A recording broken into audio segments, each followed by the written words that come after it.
Balik bansa na ang ikawalong batch ng mga Pilipinong inilikas mula sa Israel. Baon nila ang mga kwento ng takot dahil sa nagpapatuloy na gulo roon. Mula sa NAIA sa Pasay, nakatutok live si Sandra Aguinaldo. Sandra. Yes, Tom, mahigit 30 Pilipino nga ang umuwi mula sa Israel ngayong araw na ito at ayon sa gobyerno ay patuloy na bukas ang pagpapauwi sa mga Pilipino mula sa Israel at maging doon sa West Bank kung saan may tensyon din ngayon.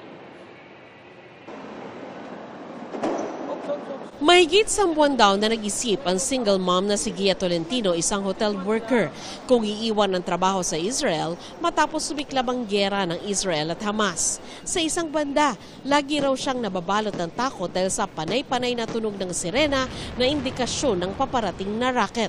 Pero iniisip din daw niya na kailangan niya ng pera para sa 4 na anak na pinag-aaral niya. Isa po akong hotel worker from Nazareth po sa Israel. Night shift po ako noon. So, yung pong kasing flat namin is 20 minutes. Maglalakad po ako. So, syempre po yung takot nandoon.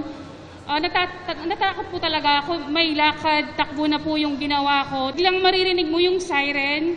Syempre po matatakot ako. Kasi nanginginig na po, may takot po na, ano to, ito na yata. Tapos po yun, sabi ko, uuwi na yata ako bago pa gumrabi yung gera dito. Isa si Gia sa 32 na umuwi mula sa Israel ngayong araw. 24 sa kanila ang caregiver at 8 naman ang hotel worker. Ikawalong batch na sila ng umuwing OFW mula sa Israel. Sa ngayon, nasa 256 ang kabuuang bilang ng mga umuwi ayon sa Department of Migrant Workers. Sabi ng DMW, may 83 pa na nag-aabang na makauwi mula Israel at pwede pang madagdagan ito. Diba, alert level 2, no? So wala pa namang voluntary repatriation. But we also know on the other hand na may state of war, no, declared by the Prime Minister. So in that context, meron na tayong layunin na magpauwi ng Pilipino, ng OFWs na ninanais ng umuwi.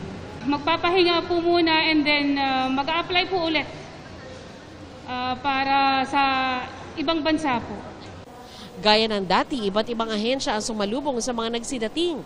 Binigyan sila ng kabuang 125,000 pesos mula sa iba't ibang ahensya. Meron ding livelihood at training program para makapagsimula muli sa bansa. Kabilang din sa may tensyon sa rehiyon ng West Bank. Ang mga health workers sa isang ospital sa lungsod ng Jenin inutusan ng immediate evacuation ng Israeli forces. Nasinundan ang paglusob nila sa lungsod.